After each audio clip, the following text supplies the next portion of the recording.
and welcome to Views on News. I am Jawad Yaham. In today's program, two important developments are for discussion. The first relates to the agreement on the first stage of US President Donald Trump's Gaza peace plan that has come into effect, and the second one that relates to the Ukraine conflict, with Russia's Deputy Foreign Minister saying that the momentum for agreements generated by the US-Russia summit in Alaska has largely been undermined. The first segment, Pakistan's Prime Minister Shehbaz Sharif, in a statement, has welcomed this particular first phase of the Gaza ceasefire plan. The announcement of an agreement that will bring an end to the genocide in Gaza is a historic opportunity to secure lasting peace in the Middle East. President Trump's leadership throughout the process of dialogue and negotiation reflects his unwavering commitment to the world peace. The resolute and the wise leaders of Qatar, Egypt and Turkey are also to be applauded for their untiring efforts to negotiate a deal. Most of all, we must all pay tribute to the Palestinian people who have suffered in an unprecedented manner, one that should never, ever be repeated. I also note with grave concern and strongly condemn the recent provocations at Masjid al-Aqsa.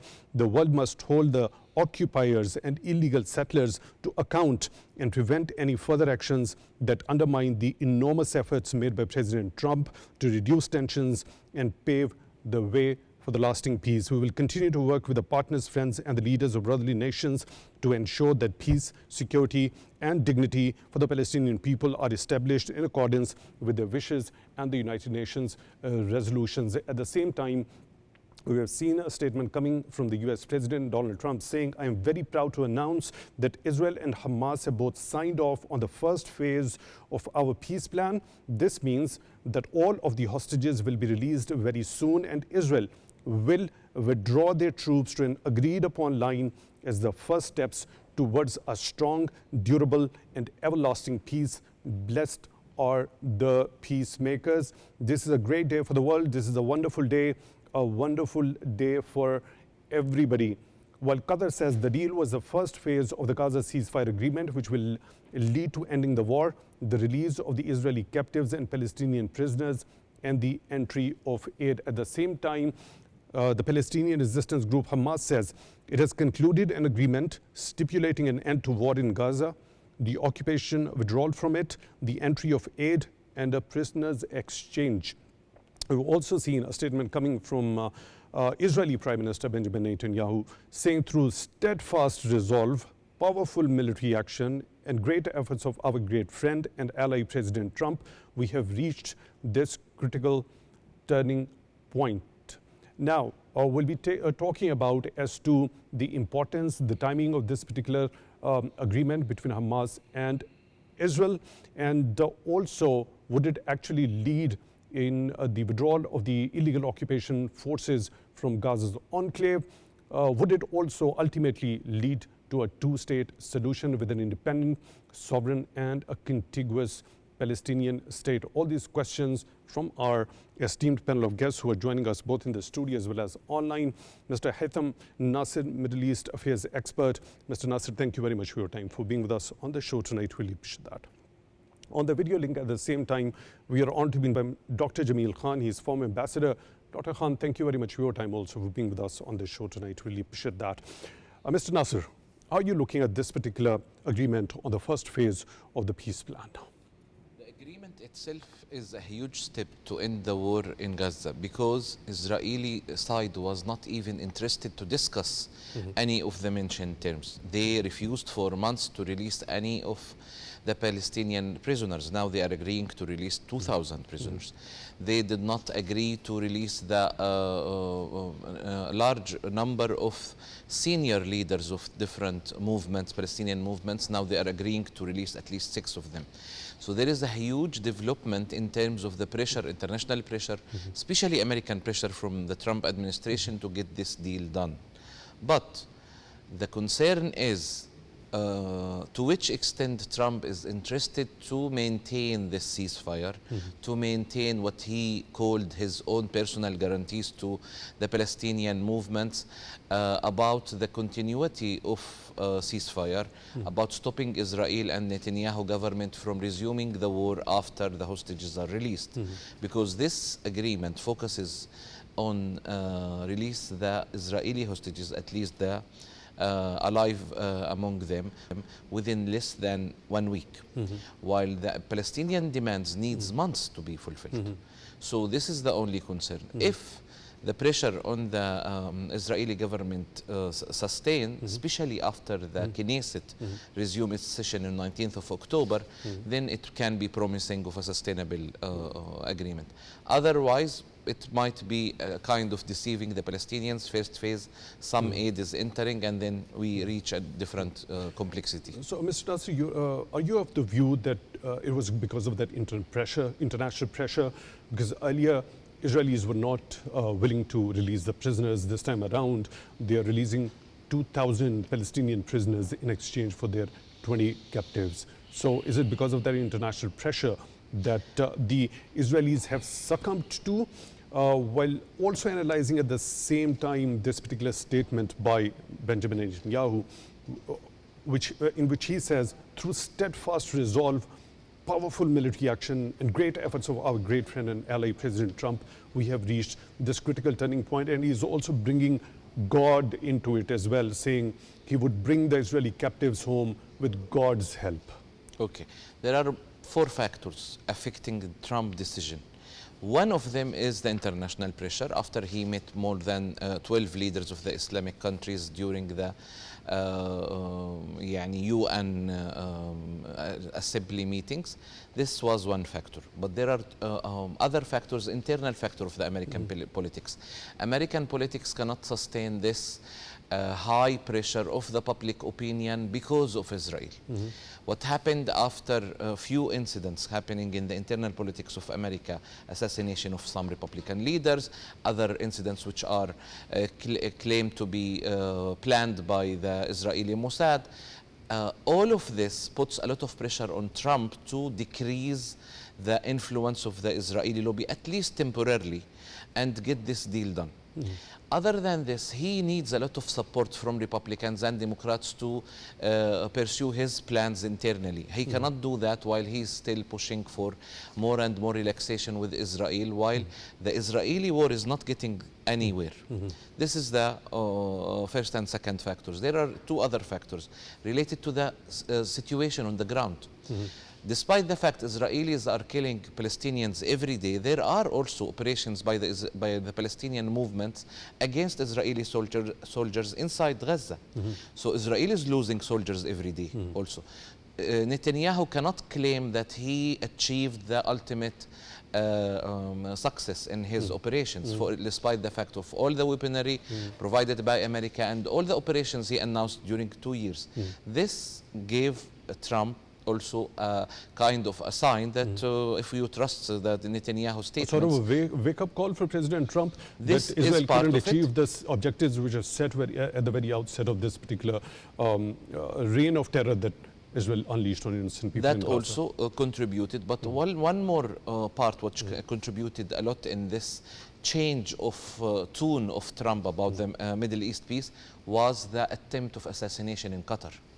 Because Qatar was an ally of America in this, helped America in mediation in 2-3 phases before, and suddenly 2 days before an agreement, Netanyahu decides to start assassinating leaders of Hamas in Qatar, which broke the trust between Trump and Netanyahu and made Trump micromanage every single step in this negotiation, which led to shifting it to Sharm el-Sheikh, sending a group of negotiators from the American side to monitor every single step. Right. Dr. Jamil Khan, 20 Israeli captives and then in exchange for 2,000 Palestinian prisoners.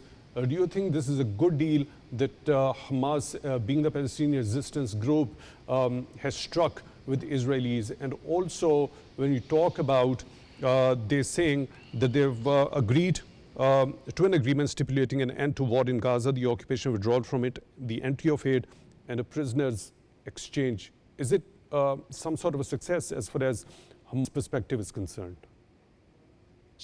At least a first phase of the 20 points plan that is now seen to be implemented. In fact, it has already there have been announced no one less than the most powerful president of the most powerful country of the world. So he was the first who announced this morning around 3:15 a.m. And obviously, one has to give credit to Donald Trump, the President of the United States, his efforts, as my brother Hatem was also mentioning about it. So yes, indeed, he was now he reached a stage because of the internal pressure, national pressure, but more importantly, his desire, and rightly so, to be known in the history as a peacemaker. And he gave an indication while he issued his statements, few statements, that this presidency would be remembered in the history, that how the peace is made. And then finally, rather second last point, which I have in my mind in this context, is that Donald Trump is an aspirant for the next election also, because two terms may not be applicable to him because of the first term, and then there is the way he was he claimed and he contested in the courts. So perhaps he might as well be given the third chance. If not, at least the Republicans would have a chance in 2028.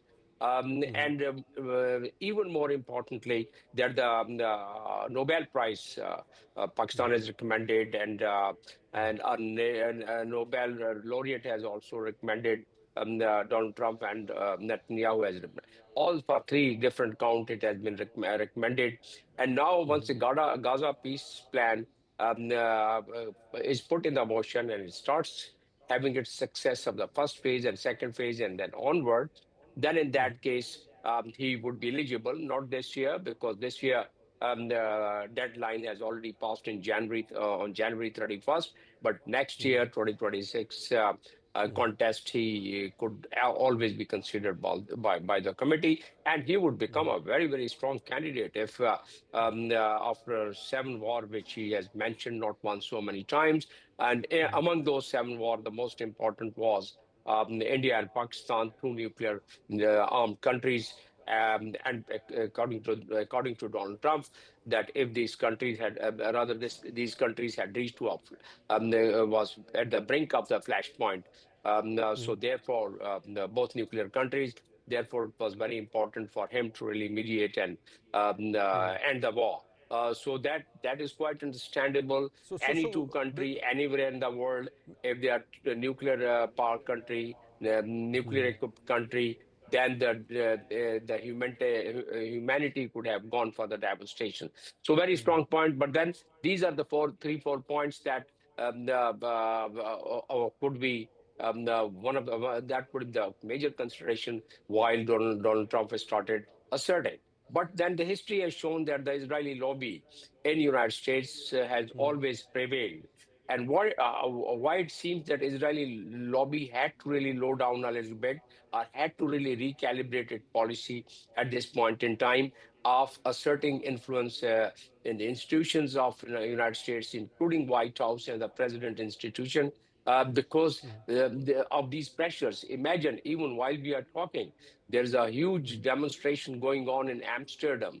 There are other cities of the world that the demonstrations are going on. In Amsterdam, what are they demanding?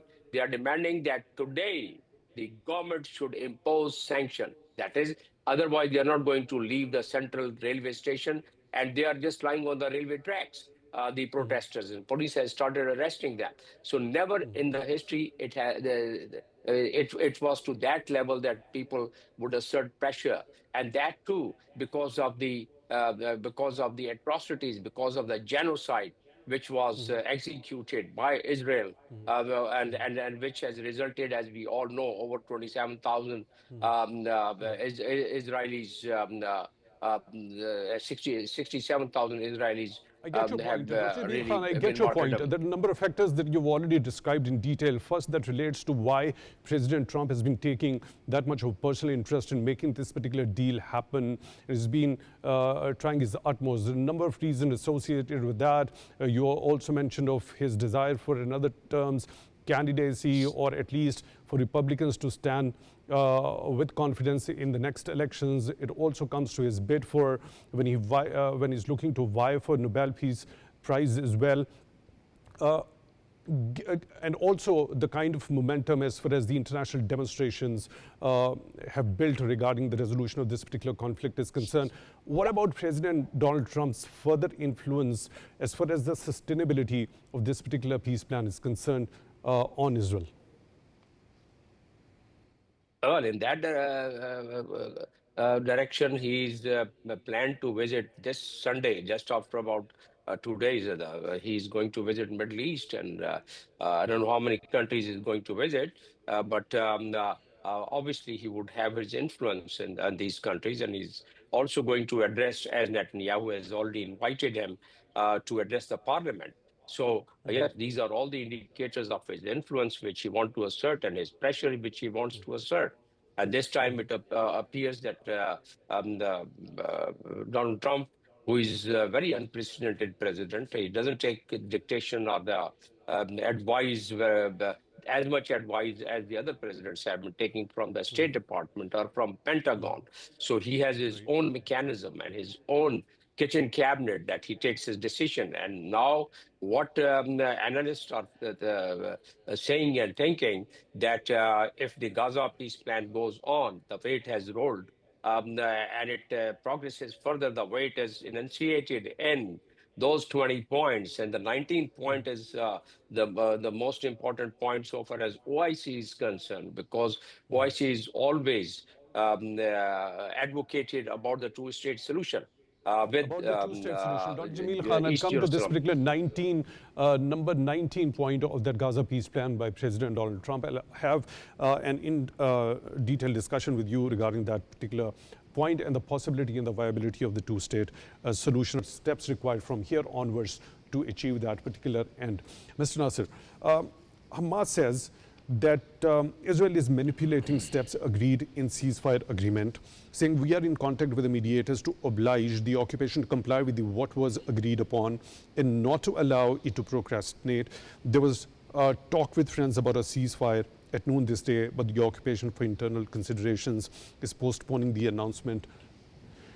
Do you think if there happens to be a possibility on the part of President Trump, if he visits the Middle East, would he be able to influence the Israelis to continue fulfilling this particular promise and agreement so that it becomes sustainable? I think he will be successful in pressurizing them to implement the first phase and a huge part of the second phase, which is exchange of prisoners from both sides. We will exceed that first 20, which is first three days. We'll go to the second 20 of the alive prisoners. The third area, which is still gray area that they announced after implementation of the two hostages groups, now we'll start negotiating the coming phase of the agreement. That will be tricky, but the first phase will be implemented according to what Trump wants. Why? Because Trump is coming to the region and Netanyahu doesn't have more excuses to give. On the ground, he's trying to delay the implementation. Today, the Israeli cabinet did not meet in the morning. They met afternoon to delay the announcements. During the day, they were attacking some areas in Gaza to trigger a response from the Palestinians, so they can use it as an excuse in front of Trump that they are still attacking us, so delay the implementation. But Palestinians are very careful about this because they have waited 2 years to reach this point. What could be the possible motives behind this particular delay on the part of Israeli Prime Minister? He has some ministers inside his cabinet who are opposing this agreement. mentioning Ben Gvir, the interior minister, and financial minister is not part of the small cabinet, but he's still influencing the decision. But on the other hand, Netanyahu himself is not interested in this deal. He was pressurized by Trump to go for this deal because of the hostages issue. The hostages is a priority of the Israeli lobby in Washington, but it's not a priority of this government. This government priority is to stay in power till next October 2026, which is the due date of the election. Netanyahu wanted to drag this war on phases till that date. Trump felt that this is not a good strategy for him, for American politics, for internal politics, for even his reputation internationally, because every day more and more videos are coming from Gaza, and more public opinion is building up against him and against his decisions of supporting Netanyahu. So he cannot risk all that to just save Netanyahu and two extremist ministers inside the Israeli cabinet. He doesn't care if even Netanyahu has to go for early election and maybe lose the next election, because he already did enough to internal politics of Israel and international politics. So this is a difference of interest between both, which was not there in the first 6 months of Trump in the office. This happened. Now Netanyahu will use his cards in the American politics. We'll see very interesting 3 to 4 weeks in the American politics. We'll hear a lot of leaks, a lot of information as expected, because both leaders have a lot of strings to pull. Now, if AIPAC, the Israeli lobby, give up on Netanyahu as a leader, they will support Trump plan at least for 3 to 6 months until the next election, and from there they can take the situation. So what about the next phase from here onwards? Has it to do with the governance of Gaza overall, and any authority or a committee which will be supervising as to how things are done on the ground in terms of administration, the continuous delivery of aid, and who is actually going to look after the overall governance in the territory?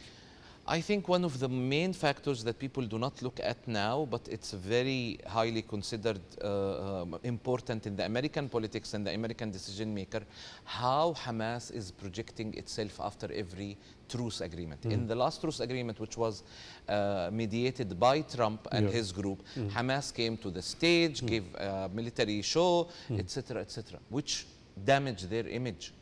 If you are saying, I am not coming to the power, you don't need to show such power. If Hamas makes the same mistake now after this ceasefire, we might see justification even by Americans that, okay, Hamas is not sincere in their effort but they've already said that they would relinquish Gaza governance only to a Palestinian technocrat government supervised by the Palestinian Authority and backed by the Muslim and other countries. At the same time, rejecting any role for Tony Blair, whose name was mentioned in that particular document, 20-point peace plan, or any sort of foreign role in Gaza. Yes, that's totally Palestinian agenda. All the Palestinian powers are supporting this, but don't project that you are coming to power again, because this will damage more than it. If you said that you will give the power to technocrat government, give it to technocrat government, because the which people will be in Gaza, supervised by the Palestinian Authority only. Of course, no, which leads to more Palestinian sovereignty. Palestinians are out of the box of, okay, there are terrorists, they are attacking Israelis in incidents like this. You will go to a totally different framing, which are, you are in your territory, Israelis in their claimed territory, and now we are going for the next phase of negotiation for peace and sustainable peace. If any movement, because this is what the Israeli want, they want to trigger youth from Hamas to attack anybody and then use it as an excuse to continue the war and say that, oh, Hamas is a terrorist group, we have to continue the war until we end the last soldier of Hamas. This doesn't help the Palestinian issue, doesn't help the Palestinians in Gaza. Trump is pursuing this way. Palestinians have to go with the same wave until they reach their goal. Otherwise, it will be very complicated. Right. Dr. Jamil Khan, the possibility of the two-state solution, you already mentioned of the point number 19 of the peace plan. We also saw for a fact, right away after that particular Gaza peace plan was unveiled, Israeli Prime Minister Benjamin Netanyahu ruled out the possibility and saying absolutely not to any sort of an independent Palestinian state in future. So that is dependent upon a couple of points. The 19th point in the peace plan, and that is the Palestinian Authority's reform. Now, what kind of a reform do they want? The implementing partners here, about 8 countries, they would fine tune that because just a framework. It's a plan, but I would call it a framework basically, and it would need a lot of fine tuning, recalibration, negotiation of these 8 countries, particularly the 3 countries which are involved. And Hamas has been given assurances through these countries that whatever is decided in first phase, that would be implemented in subsequent phases. These same group would be very active. Now, first of all, would be the reform, and then faithfully carried out the conditions which is enunciated in other points of the plan. And then finally, they say the place would be credible, the situation would be credible, and there would be a pathway for the Palestinian for the self-determination and statehood. So the juggling of words are such that it would need some more negotiation to really bring in more clarity as to what do they really mean by reforming the Palestinian Authority. How are they going to? They say that there should be a capacity building, and for that they have already mentioned that World Bank would do that capacity building, and then technocrat government has to be installed sooner than later because the chairman of the peace board of peace is no one less than the president of the United States, Donald Trump. So the executing part of the component of this entire plan is board, and then is the technocrat implementing authority with the help of the negotiator. So yes, there are very good hopes because Donald Trump is himself involved, but there's only one caveat, and that is the Israeli lobby. To what extent are they going to? Because so far, Israeli lobby has been quite forceful in getting their agenda met with. And that is what has happened in past occasions. And that's why none of the Security Council resolution has been implemented so far. So keeping that in mind, although the Oslo Accord is very clear, but then likewise, there are so many other, and Oslo Accord, by the way, was also endorsed by Security Council. That means now it has become the international law, but it's not the only factor which Israel was totally reluctant in really even Right. thinking of it, what to talk of considering that. But Right. then there are other Security Council resolutions like 242, which was again very important, which is still very important, that they should go back to the boundaries of 1967 war. But here, the first and foremost thing is how to really push them to the red line and then finally to the Israeli border. And Right, that I is get your point. again Dr. Jamil phased Khan out the from blue Ambassador line. joining us through the video link. Thank you very much for being with us on the show tonight. Really appreciate that. Mr. Nasser, given those statements by Prime Minister Benjamin Netanyahu that he is not ready to accept an independent Palestinian state, no option for him as far as consideration of the two-state solution is concerned, do you think if the things go right and according to this particular peace plan, would there be conditions, would there be any bright chance of the conditions that could be made for a Palestinian statehood and the right to self-determination? The Palestinian statehood does not depend on the support or green light from Netanyahu. Netanyahu wants this war to sustain or to continue because he knows the day this war will end, there will be questions internally about his rule in the government.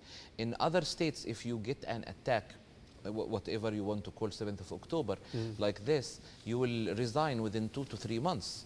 What Netanyahu did is use the war as a tool for justification of his previous policies, either in this government or the four other governments he made in the previous years. So Netanyahu will never agree into a two-state solution, but two-state solution is an international law decision. It was agreement between the state of Israel and the state of Palestine, or the PLO at that time, before the recognition of the state of Palestine, and there were mediation by America. A lot of other countries have recognized the rights of Palestinians. And one point should be also mentioned, that the right for statehood was established in 1948 by the decision of the UN. It wasn't given in Oslo Accords. Oslo Accords only drawn the lines between the two states which are to be established after that Oslo agreement. So Netanyahu will leave. This will be the biggest achievement of a peace plan, even if it's temporary. Netanyahu will leave the power. The Israelis have to go to reforms also. There are a lot of things that Netanyahu will be questioned about, not only during this war.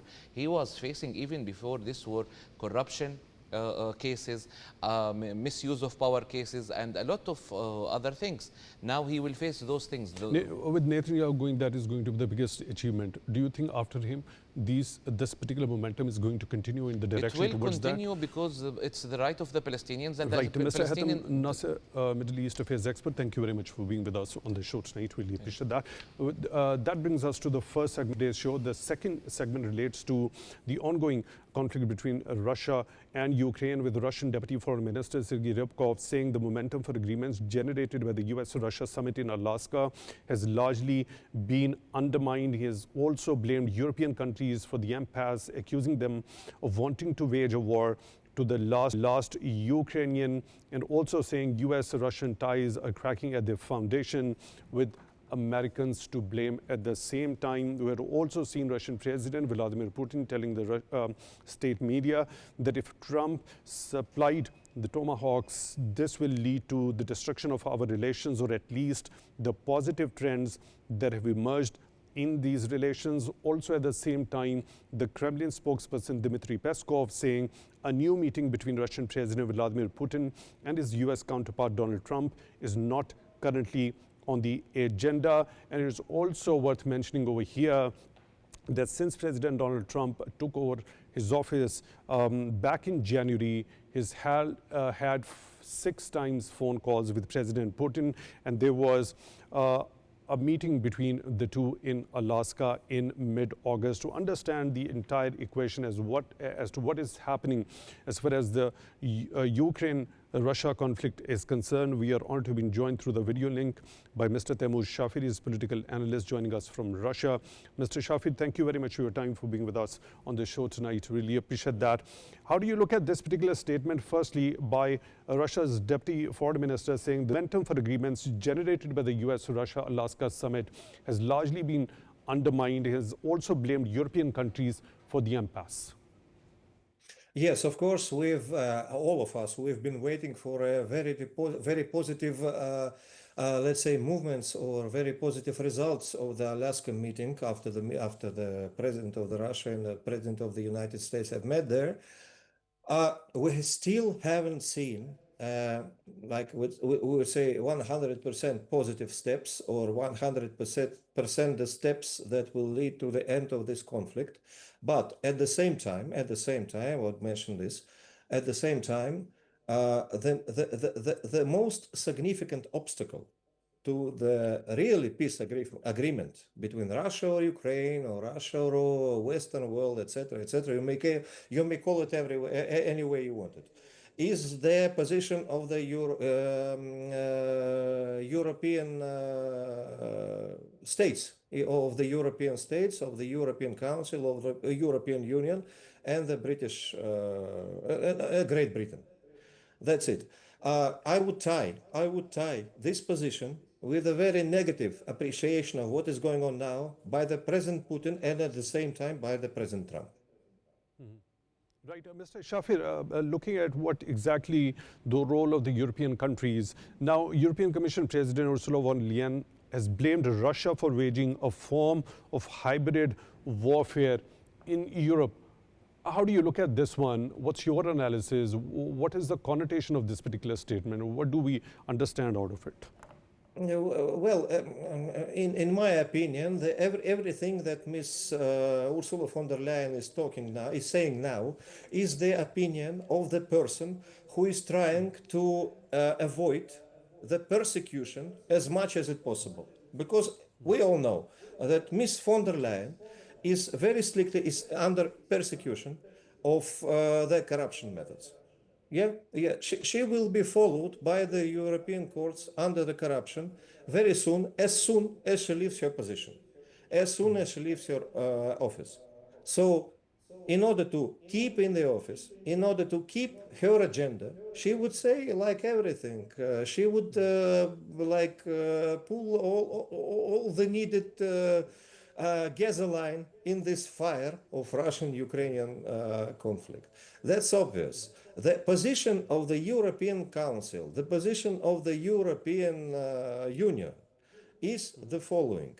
We fight until there is the last Ukrainian. And this is a very criminal, this is a very unhumanistic, this is one of the most unhuman position that one can imagine.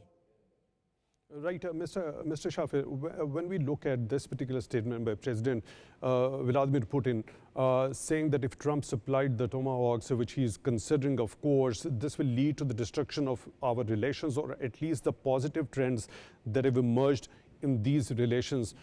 Do we understand that after this particular statement, the chances or any sort of a mediation role the US President Trump was taking, and especially post that summit between the two leaders in Alaska, they have grown considerably thinner, or there could be any sort of a positive aspect that could be thought upon? Perhaps both the countries could once again sit together to thrash out the details how to end this particular conflict.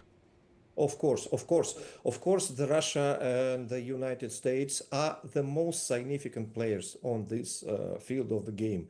And of course, when we talk about the supply of the Tomahawks rockets to the Ukraine, we don't blame President Trump or we don't blame anyone else. We just say that this will lead to a more strict situation in our negotiations. But as the President Putin said, as the spokesperson of the President Putin said beforehand, Russia and the United States are the most important players on in this situation. And no matter how like the European media or like the British media are playing on this field so far, we don't care about that. We hope very much that this situation will be settled down. We hope very much that there will be no more casualties and there will be no more supplies on the lethal weapon to the both of sides. Right, Mr. Shafir, don't you think it's more of ironic? Well, President Donald Trump continues to consider the Ukrainian request for the supply of the Tomahawk missiles, at the same time saying that he does not want to escalate the war. Let me quote, "I am not looking to escalate that war," unquote. Yes, exactly. Respectful Mr. Trump have a very specific sense of humor, and any political expert that interprets his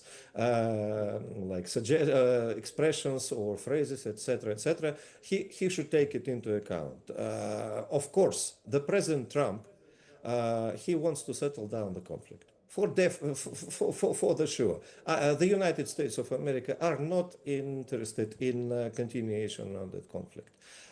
So I hope that I hope very much that we will see the results very soon.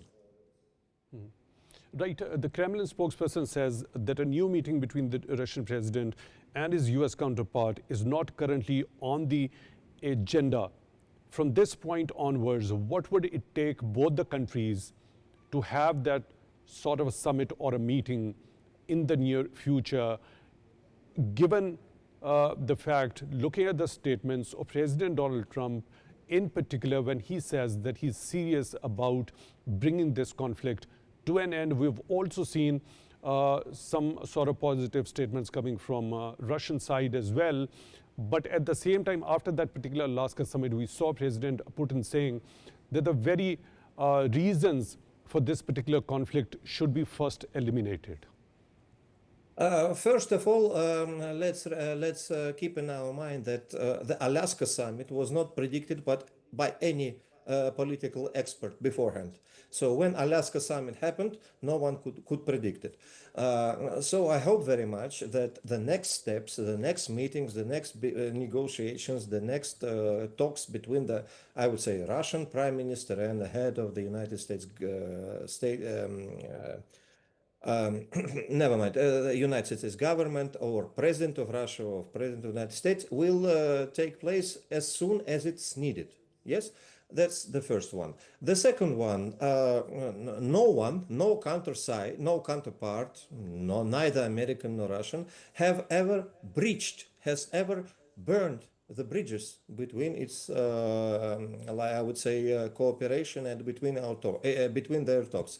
So hopefully, this autumn, the Russian president and United States president, or the head of the Russian government, Mr. Mishustin, or I would say head of the Russian Foreign Office and his counterpart in the United States, will meet again. And I hope very much that this meeting will be one of the next steps of the following the agenda that has been settled in Alaska.